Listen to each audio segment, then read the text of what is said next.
Okay mga lods, so kilalang kilala niyo naman siguro si Gooding ngayon. Sa kanya, sila Chano kasi yung nagpauso nung, ito tingnan natin to. Ano? Kahit magpalaki ako ng katawan dito. Si Chano kasi yung nagpauso nung, yung para sa akin, siya yung nagpauso nung babae, lalaki or bading. So, ngayon may gumaya niyan sa pangalang si Marvin. Now, si Marvin Mauricio ay nagtanong-tanong siya. Ito, papanoorin natin kasi yung subject matter din dito sa content na to is tong EA na to. Panoorin natin. Ay. Parang ano, bading. Yan. Bading, paano mo nasabi? Yung ano kasi, shape ng katawan niya. Okay. Sobrang straight. Tapos, yung arms niya. Pero ikaw ba, bading o babae? Babae ako.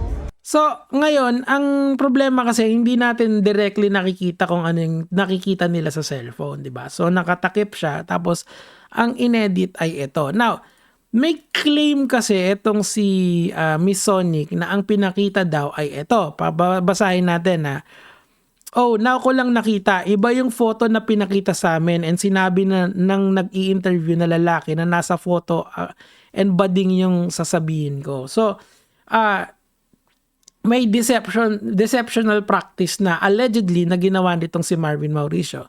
Sabi ko pa bakla, AI lang, whatever. Sa haba ng pagkakadudge ko at lalaki daw naman yon, kinat lahat yon cute.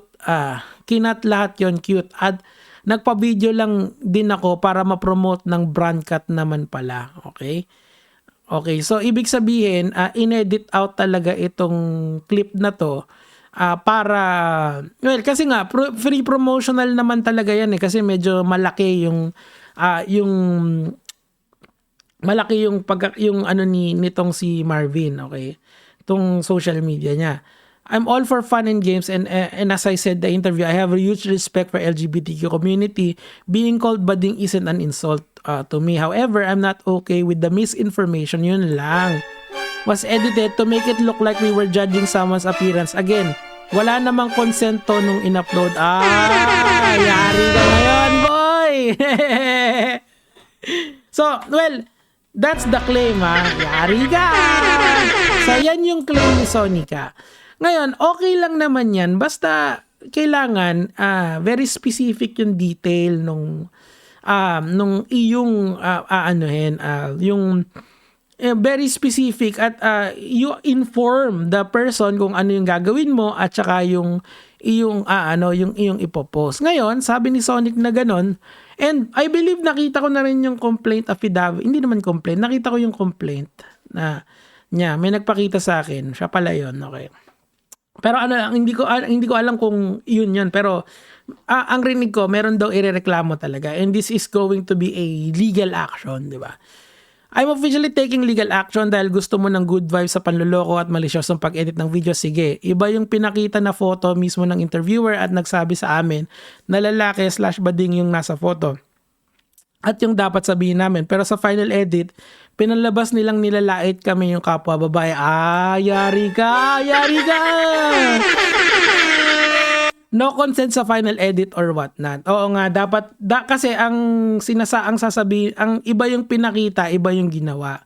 'Di ba? It's all fun and games unless makasuhan ka. Sabi ko sa inyo mga lods, yung pagpapublish, meron kaakibat na, well, may kaakibat talaga yan na, anong tawag mo dito? May kaakibat na responsibilidad yan. May liability ka dyan parate kapag ikaw ay nagpo-post. Kahit na hindi ka ganong sikat. Kung magpo-post ka sa Facebook mo, sa YouTube mo, kahit saan, merong kang pananagutan dyan kung mali yung sasabihin mo. At lalong ganito, na according to Sonic, allegedly, iniba daw yung video para magmukhang iba yung dating. So, congratulations sa'yo, makakasuhan ka dahil dyan.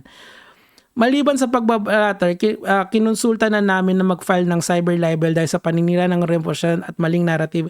Kung ako dito sa mga babae na to, dito, kasi marami-rami siyang babaeng ilan yan? 1, 2, 3, 4, 5, 6, 7. So may 7 babae rito. Filean nyo lahat. please, lahat po kayo i-filean nyo. Para matuto. Kasi hindi matututo yung mga yan pag di nyo fina-filean yung mga yan eh. Kasi kung totoo talaga tong sinasabi nyo, the best way that you can make someone accountable is to file cases. Yes, eto nakakatulong to para maging aware yung ibang tao para hindi na i-collab tong tao na to. Lalo na, eto lang yung wini-wish ko doon sa mga organizers. Kapag may vlogger kayo, please lang naman, nyo, pasaway. Sawayin nyo rin yung mga vloggers na kung magpapa-interview sila is maging bigyan lahat ng information yung i-interview nila, 'di ba? Hindi kasi pwedeng ganyan bara-bara ba lang kasi may mga rights sa mga tao. So kung ako dun sa 7 babae na yun, filean nyo tong tao na to, lahat kayo, 7 kayo. Sakit ng ulo niyan, magkano yun per count? Magkano yung acceptance fee ngayon ng mga ganyan? Minimum 150 to 200,000. Ganyan ka yung hindi ka naman tatanggapin sa PAO kasi may trabaho ka kumikita ka 'di ba? So magkano 7 yan times 200,000. Kaya na lang maninis na 1 million yan, 'di ba? So ang point ko rito, mga lods ko, sana etong maging aral na to doon sa mga nagaganitong content. Na kung gusto nyo talaga ng ganitong klaseng content, di ang gawin nyo. Di sabihin nyo ng buo, eto po yung content namin, ma'am. Sir, eto po yung papakita namin sa susunod, tas i-upload ko rito. Kaya eto, di ba yung mga pinaprank sa Wow Mali, bago nila ilabas yon sa TV, may pinapasign sila doon sa tao na pinrank nila. Kasi ganun yung steps ganun yung protocols Dito kasi sa social media, medyo wala With impunity nilang ginagawa itong mga kalokohan na to kung totoo man to So, ibig sabihin, maraming nakakawawang babae because of that. Kasi lalo na yung mga ganyan, hindi naman pala, iba pala yung pinakita, ayan Sobrang straight, tapos parang bading. Bading, paano mo nasabi? Yung kasi, shape ng katawan niya. Yari ka kung totoo yung sinabi ni Sonica, 'di ba? Nakakalungkot lang talaga na imbis na ayusin natin yung pagko-content natin, ganyan talaga. Ayan sabi niya dito, cyber libel dahil sa paninira ng reputasyon at maling narrative online. Hindi, na yan, magkasama na to. Libel and unjust vexation in relation to cybercrime. Ganun yata yung information yun. Sa pambabasto sa paggawa ng stress, unjust vexation. So sana maging aral na rin tong nangyari kay Marvin sa mga taong gumagawa nitong ganitong content. Hindi naman kasi mali na mag-content kayo as long as bibigyan nyo ng consent yung tao. Tapos bibigyan nyo sa kanila lahat ng information.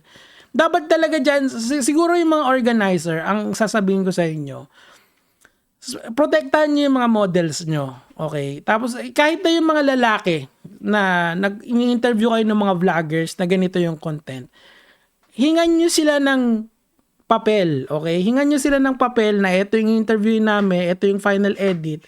Tapos, kapag lumabas yung lumabas yung video, walang sisihan. Kasi ang daming hindi sinabi. Sabi lang, tamang interview lang, tapos mali pa yung binigay na picture, di ba? Di yari ka. Makakasuhan ka, good luck dyan. Yan lang naman po. Gagawin mga lads.